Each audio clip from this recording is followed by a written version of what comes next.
까지입니다. 요한복음 1장 29절에서 42절까지.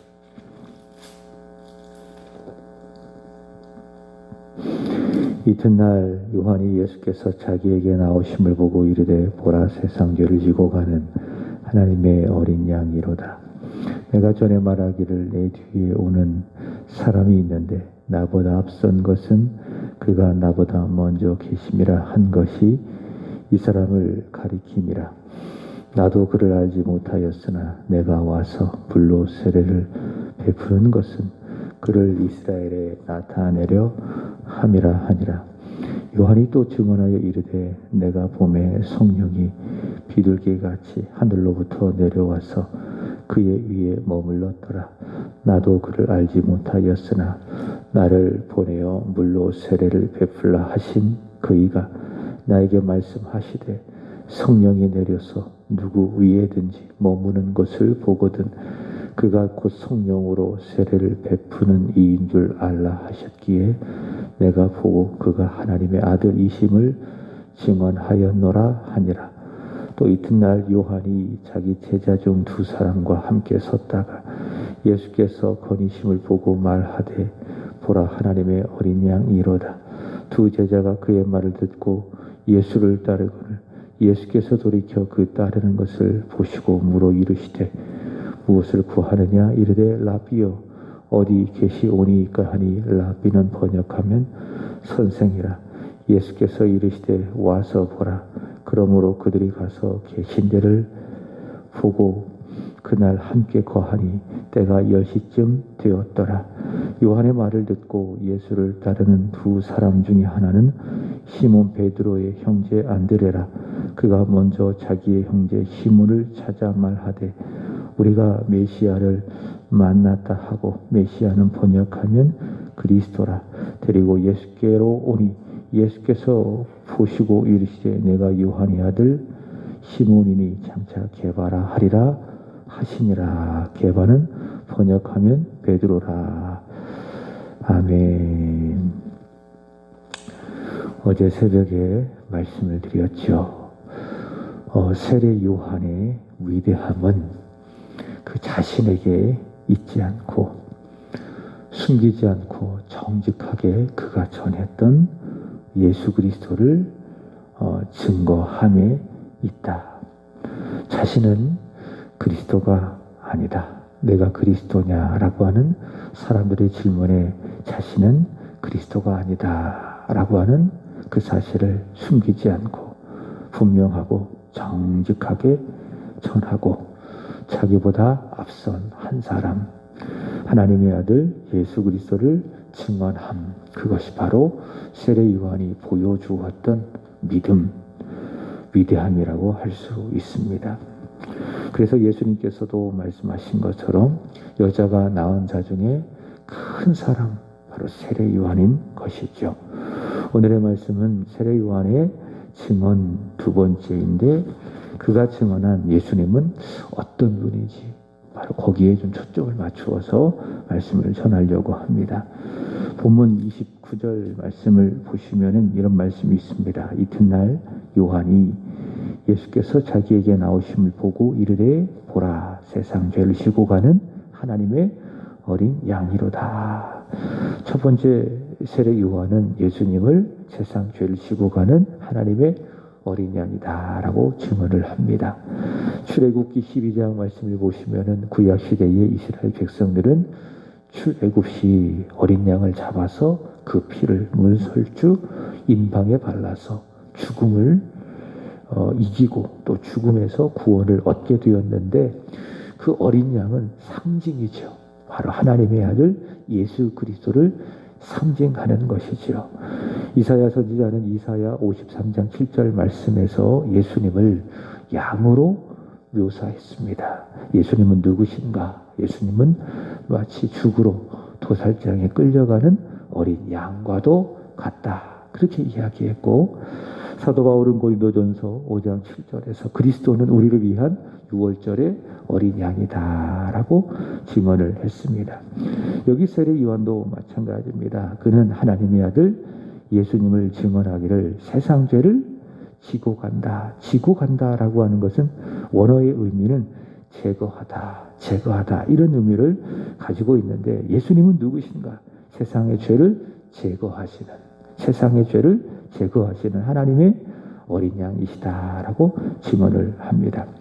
그리고 두 번째 30절 말씀을 보시면은 그가 또 이렇게 증언합니다. 내가 전에 말하기를 내 뒤에 오는 사람이 있는데 나보다 앞선 것은 그가 나보다 먼저 계심이라 한 것이 이 사람을 가리킴이라. 예수님은 어떤 분이신가? 세례 요한보다 먼저 존재하신 하나님이시다라고 증언을 합니다. 사실 세례 요한은 생물학적으로 보면은 예수님보다 6개월 먼저 태어나셨죠. 예수님보다 먼저 또 사역을 요단강에서 세례를 주며 시작을 하셨죠. 자, 그렇지만 그는 증언을 합니다. 예수님은 나보다 먼저 존재하셨다. 먼저 계셨다. 왜냐하면은 예수님이 누군지 세례 요한은 정확하게 알고 있었기 때문입니다. 예수님은 누구로 알고 있었는가?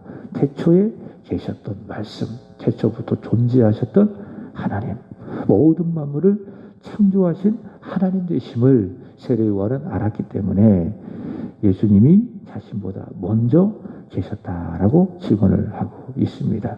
31절 말씀을 보시면은 세 번째 세례 요한은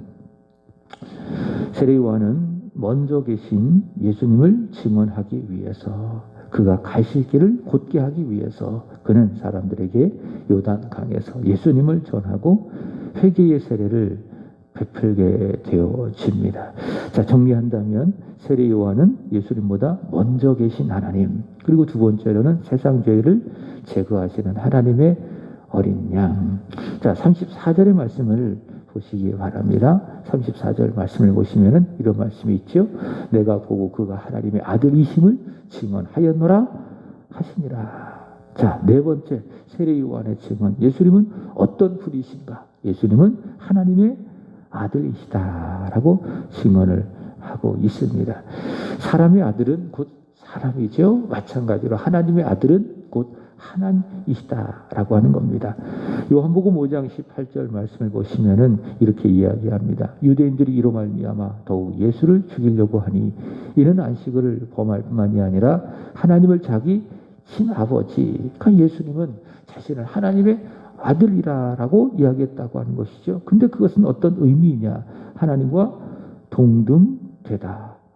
그러니까 하나님을 자기 친아버지라고 불렀다. 예수님께서 자기 자신을 하나님의 아들이라고 말했다라고 하는 것은 하나님과 동등하시다. 즉 하나님이시다라고 하는 겁니다. 사람의 아들이 사람인 것처럼 하나님의 아들도 역시 하나님이시다라고 하는 것이죠. 자, 그런데 그 하나님의 아들이시다. 자, 34절 내가 보고 그가 하나님의 아들이심을 증언하였노라. 예수 그리스도께서 하나님의 아들이시다라고 하는 그 증거가 33절에 나와 있죠. 예수님께서 베푸신 세례 33절 다시 보시면은 나도 그를 알지 못하였으나 나를 보내어 물로 세례를 베풀라 하신 그이가 나에게 말씀하시되 성령이 내려서 누구 위에든지 머무는 것을 보거든 그가 또 성령으로 세례를 베푸는 이인 줄 알라 하셨기에 예수님께서 하나님의 아들이시라라고 하는 그 증거는 무엇인가? 바로 예수님께서 사람들에게 베푸실 성령의 세례, 바로 그것이다 라고 하는 것이죠. 마태복음 3장 16절 말씀을 보시면은 예수님께서 세례 요한에게 세례를 받으실 때에 성령께서 비둘기처럼 머무셨습니다. 이것은 그가 기름 부음을 받으신 그리스도이시요 하나님의 아들이시다. 그가 성령으로 세례를 베푸시는 하나님의 아들이시다라고 하는 증거입니다. 정리한다면 예수님께서 하나님의 아들로서 성령의 세례를 베푸신다. 바로 그것이 예수님께서 하나님의 아들이시다라고 하는 증거입니다. 자, 그렇다면 이런 의문을 갖게 되어지죠. 예수님께서 베푸시는 성령의 세례는 과연 어떤 의미인가? 보통 이 순복음 계열의 교회에서는 이 성령의 이 세례를 은사나 또 현상적인 것으로 성령의 세례를 의미합니다. 그러나 우리 장로교회의 입장은 성령의 세례는 예수님께서 하나님의 아들로서 베푸시는 성령의 세례는 그런 어떤 은사, 현상적인 것이 아니라 성령의 세례는 자기가 죄인임을 깨닫고 성령으로 말미암아 예수를 믿고 구원받고 거듭나고 하나님의 자녀가 되는 것. 그것이 바로 예수께서 베푸시는 성령 세례의 의미입니다. 그래서 누구든지 예수님을 믿으면 영접하는 자, 곧 그 이름을 믿는 자들에게는 예수 그리스도를 믿으면 예수님을 하나님의 아들로 그리스도로 믿으면 영접하면 성령으로 세례를 받은 것이다 라고 하는 겁니다. 그래서 우리가 예수께서 베푸시는 성령으로 세례를 받게 되어지면 성령이 내 속에 내주하시는 거예요. 그 내주하시는 성령으로 말미암아 우리는 하나님을 향하여 아빠, 아버지라 부르게 되는 것이고 고린도전서 12장 3절의 말씀처럼 예수를 주라 부를 수 있게 되는 것이고 예수께서 베푸시는 그 성령의 세례로 말미암아 로마서 8장에서 말씀하고 있는 것처럼 그분은 생명의 영 아니겠습니까? 그래서 그 성령으로 말미암아 우리가 살아나는 거예요. 그 마음이 우울하고 마음이 죽을 것 같이 힘들다 할지라도 성령으로 충만하면은 그 성령으로 말미암아 살아나고 또 성령은 기도의 영. 그래서 기도를 열심히 하면은 성령께서 역사하는 거예요. 성령이 역사하면 기도하는 일이 일어나고 또 기도 열심히 하다가 보면 성령의 충만함을 받게 되어지고 또 성령은 사랑의 영 아니겠습니까? 로마서 5장 5절 이야기하고 있죠. 하나님께서 우리에게 성령으로 말미암아 사랑을 부어주셨다. 그래서 성령 충만하면은 예수께서 베푸시는 그 성령으로 충만하면은 하나님을 사랑하게 되고 이웃을 내 형제를 내 자매를 사랑하게 되는 것이고 자 정리한다면은 세례 요한은 예수님을 첫 번째로 세상 죄를 제거하는 하나님의 어린 양이라고 증언했다. 두 번째로는 예수님을 먼저 계신 하나님이라고 증언했다. 세 번째로는 예수님은 성령으로 세례를 베풀어 주시는 다시 말해 우리의 죄를 제거하시고 우리를 죄로부터 구원하사 하나님의 자녀 삼아주시는 성령으로 세례를 베풀어 주시는 하나님의 아들로 증언했다라고 하는 거예요. 자, 35절부터 본문 42절까지는 세례요한이 이 증언하는 사역이 끝나자 이제 예수님께서 행하시는 사역이 나오는데요. 그 첫 번째가 무엇인가 하면은 사람을 부르시는 사역이에요. 예수님께서 이 세상에 오신 목적은 사람이 있었습니다. 그러니까 사람을 구원하시기 위해서 예수님께서 이 세상에 오셨죠. 요한복음 10장 10절의 말씀을 보시면은 내가 온 것은 양으로 생명을 얻게 하고 더 풍성히 얻게 하려는 것이라. 예수님께서 이 세상에 오신 목적은 사람의 생명을 구원하시기 위해서 오셨다. 누가복음 19장 10절에도 보시면은 또 그 사실을 이렇게 이야기합니다. 인자가 온 것은 잃어버린 자를 찾아 구원하려 함에 있느니라. 예수님께서 이 세상에 오셨다. 왜 오셨다고요? 잃어버린 자를 찾아 구원하시기 위해서. 그래서 예수께서 이 세상에 오신 목적은요, 사람에게 있어요. 그리고 사람을 구원하시기 위해서 예수님 이 세상에 오셨다라고 하는 것이죠. 근데 그 일을 예수님께서는 전능하신 하나님이시기 때문에 혼자 하실 수가 있습니다. 그러나 그렇게 하지 아니하시고 그것을 기뻐하지 아니하시고 당신이 택하신 사람을 통해서 그 일을 하기를 원하셨어요. 그래서 예수님께서 요한에게 세례를 받으시고 난 다음에 광야에 이끌려 40일 동안 마귀에게 시험을 받으시고 그 시험에서 승리하시고 갈릴리에 돌아오셔서 제일 먼저 하시는 사역이 무엇인가? 복음을 전하는 그 일에, 생명을 구원하는 그 일에 쓰임받을 12 제자를 부르시는 것이에요. 오늘 본문도 마찬가지죠. 사람을 구원하시기 위해서 예수님께서는 그가 택하신 사람을 부르신다. 그게 누구냐? 바로 두 사람이죠. 본문 35절 보시면은 또 이튿날 요한이 자기 제자 중 두 사람과 함께 서 있다가 바로 이 두 사람을 예수님께서 부르시는데 그러면 두 사람은 누구냐? 정확하게 한 사람은 나와 있습니다. 40절 말씀에 오시면은 요한의 말을 듣고 예수를 따르는 두 사람 중에 하나는 누구다? 시몬 베드로의 형제 안드레라. 자, 시몬 베드로. 어제 우리가 베드로 후서를 공부하면서 자기 자신을 소개했죠. 예수 그리스도의 종이며 예수 그리스도의 사도이다. 근데 시몬 베드로가 예수님의 종이 될 수 있고 사도가 될 수 있도록 다리를 놓은 인물이 누구인가 하면 그의 형 안드레예요. 그 안드레가 처음에는 요한의 제자였습니다. 근데 예수님의 부르심을 받고 예수님의 제자가 되어지죠. 자, 어쨌든 처음 예수님의 부름을 받은 한 사람은 누구냐? 시몬 베드로의 형 안드레라. 그리고 두 번째는 누구냐? 나와 있지는 않았습니다. 그러나 전통적으로 성경학자들은 이 요한복음을 기록한 사도 요한이다. 그렇게 봅니다. 자, 첫 번째 예수님의 부르심을 받은 두 제자 누구라고요? 시몬 베드로의 형 안드레와 그리고 사도 요한이다라고 하는 겁니다. 자, 35절 보시면은 또 이튿날 요한이 자기 제자 중 두 사람과 함께 섰다가 예수께서 거리심을 보고 말하되 또 증언하는 거예요. 예수님을 향하여 그가 누구라고 이야기합니까? 하나님의 어린 양이로다. 세상 죄를 제거하시는, 세상 죄를 짊어지시는 하나님의 어린 양이다. 그 요한은 정직한 사람이죠. 그래서 예수님을 분명하게 드러내어 숨기지 않냐고 자신의 소위 말해서 유리한가 불리한가 그것과 상관이 없이 정확하게 받은 그 사명대로 예수님을 하나님의 아들로 하나님의 어린 양으로 증언을 하고 있습니다. 자, 그러자 37절 보시면은 두 제자 안드레와 그리고 요한이 바로 그의 말이 뭐예요? 요한이 증거하는 것이죠. 하나님의 어린 양이다라고 하는 그 증언, 그 복음을 듣고 예수님을 따르게 되는 겁니다. 어떻게 보면은 이익적인 측면에서는 세례 요한은 이 손해보는 일을 하는 거예요. 가만히 있어야죠. 그러면 자기 두 사람을 잃지 않은 것 아니겠습니까? 근데 그것을 따지지 않는 거예요. 자기의 사명만은 감당하는 거예요. 내가 손해를 보든 손해를 보지 않든지 간에 사명을 감당하는 거예요. 이게 믿음이죠. 내가 유리한가? 내가 불리한가? 내가 이익을 얻는가? 내가 손해를 보는가? 그것과 상관없이 하나님께서 내게 주신 말씀을 내가 지켜 행하는 것. 하나님께서 내게 주신 그 사명을 감당하는 것. 그것이 무엇이다? 그것이 바로 믿음이다라고 하는 거예요. 전도하는 것도 마찬가지예요. 예배하는 것도 마찬가지예요. 이 예배가, 이 전도하고 내가 주님을 섬겨가는 이 일이 나에게 손해를 보는가, 손해를 보지 않는가, 그것 따지지 않고 하나님이 나에게 맡겨주셨다면은 그것과 상관없이 감당하는 것, 그것이 바로 믿음이죠. 그것이 바로 하나님을 섬겨가는 우리의 정직함이 되어야 하겠죠. 세례 요한은 숨기지 않고 두 제자 앞에서 예수님을 향하여 증언하는 거예요. 보라, 하나님의 어린 양이다. 자, 그러니 두 제자가 그 스승의 말을 듣고 그 스승을 버리고요. 누구를 따라갑니까?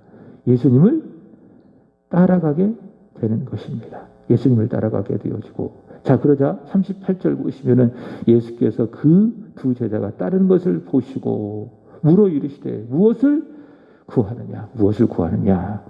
자, 그렇게 이제 묻습니다. 그리고 39절 보시면 이어서 어떤 말씀을 하십니까? 와서 보라. 와서 보라. 그 제자가 무엇인가 구하기 위해서 예수님을 따른 것 아니겠습니까? 그러자 그 두 제자들을 향하여 예수님께서 와서 보라. 이렇게 이제 말씀하게 되는 것이고요. 자, 그러자 39절 보시면은 요한의 예수께서 40절 말씀을 보시면은 요한의 말을 듣고 예수를 따르는 두 사람 중에 하나는 시몬 베드로의 형제 안드레라. 자, 바로 안드레와 그리고 사도 요한이 그 와서 보라라고 하는 예수님의 말씀을 듣고 따랐는데 39절 보시면은 이렇게 이야기합니다. 다시 읽겠습니다. 예수께서 이르시되 와서 보라. 그러므로 그들이 가서 그 계신 데를 보고 그날 함께 거하니. 자, 그날 예수님의 초청을 받고 와서 보라라고 하는 예수님의 초청을 받고 그날 함께 예수님과 함께 뭐 했다고요? 거했다고요. 그죠? 거했다. 그래서 거하면 예수님과 함께 거하잖아요. 그러면 큰 은혜를 받게 되는 거예요. 자, 왜냐하면은 우리가 확인했던 이런 말씀이 있습니다. 요한복음 1장 14절 보시면은 말씀이 육신이 되어 우리 가운데 거하시매. 우리가 그의 영광을 보니 아버지의 독생자의 영광이요 은혜와 진리가 충만하더라. 예수님과 함께 구하면, 예수님과 함께 살면은 은혜를 받는 거예요. 그들이 은혜를 받는 거예요. 하나님의 아들 예수 그리스도와 함께 거했기 때문에 그날 그들이 큰 은혜를 받았어요. 독생자의 영광을 보았겠죠. 충만한 은혜를 보았겠죠. 충만한 진리를 경험하게 되었겠죠. 은혜 위에 은혜를 받게 됐겠죠. 예수님께서 하나님이시기 때문에 하나님을 보았겠죠. 그래서 여러분, 예수님을 만나면은, 다시 말해 예수님을 믿으면은 누구든지 그런 은혜를 받게 되는 것입니다. 그래서 제가 늘 강조하죠. 예배드리러 올 때마다 예수님을 만나야 된다. 은혜 받아야 된다. 예수님과 함께 살고 싶은, 예수님과 함께 거하고 싶은 소원을 가지고 예배에 와서 또 그 예배를 통해서 큰 은혜를 받아야 된다. 그래서 예배를 이렇게 정리하고 싶습니다. 예배에 대한 여러 가지 또 정의가 있지만 예배는 하나님과의 만남이다.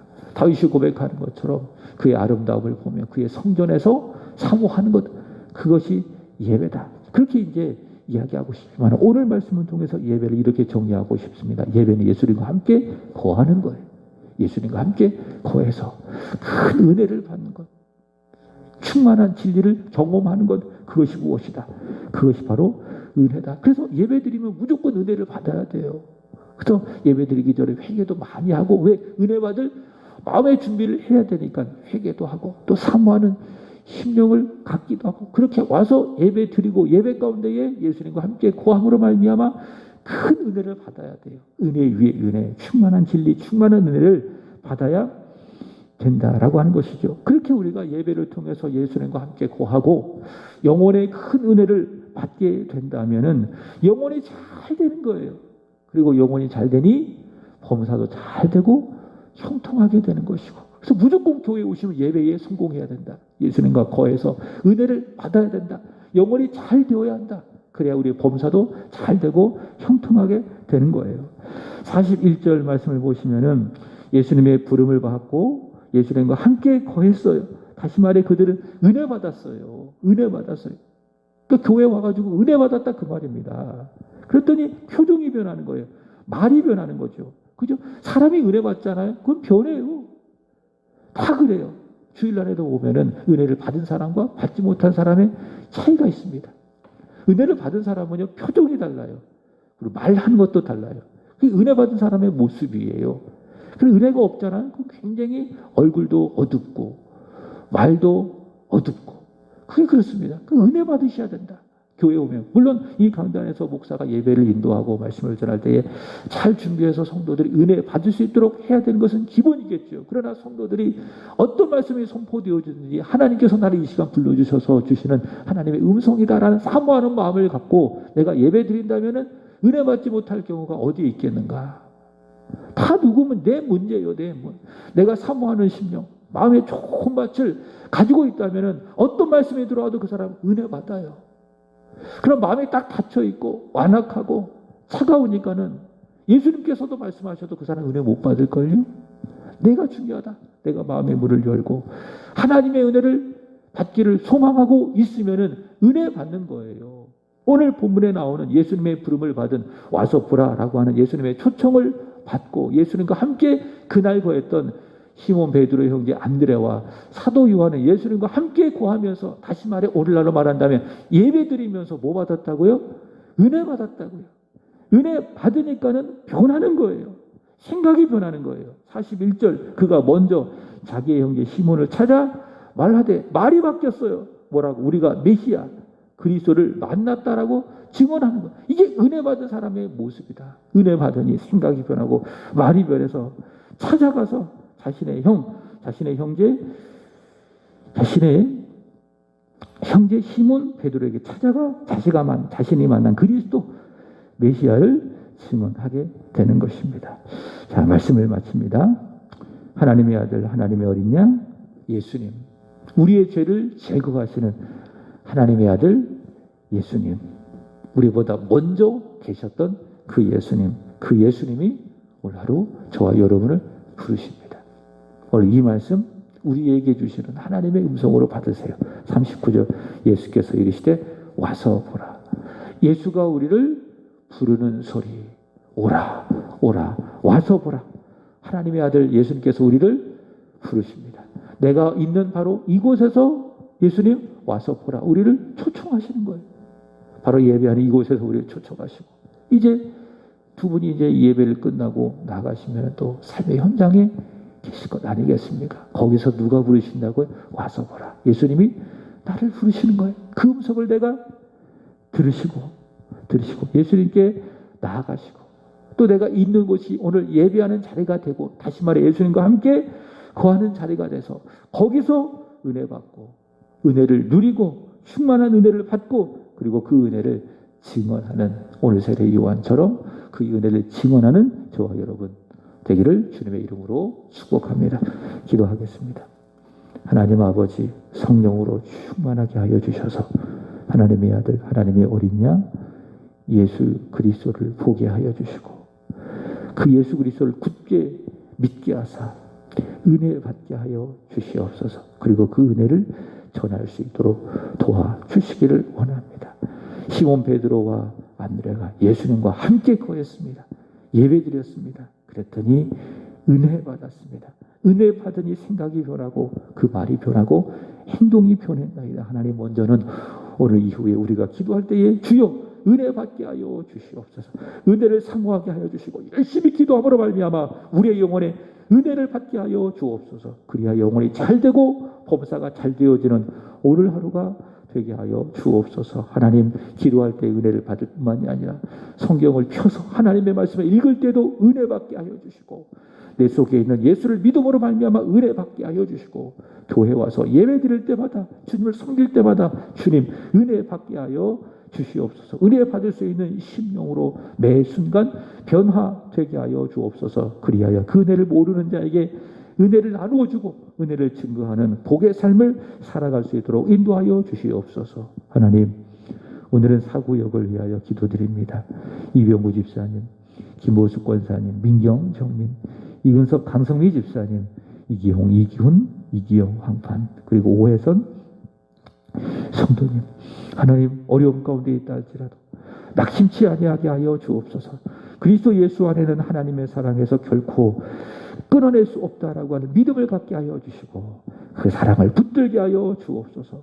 성령은 사랑의 영이라고 말씀해 주셨사오니 성령으로 말미암아 하나님의 사랑을 굳게 붙들게 하여 주시고, 어려운 순간, 어려운 환경, 어려움의 시기를 잘 이겨낼 수 있는 사구역의 지체들이 되게 하여 주옵소서.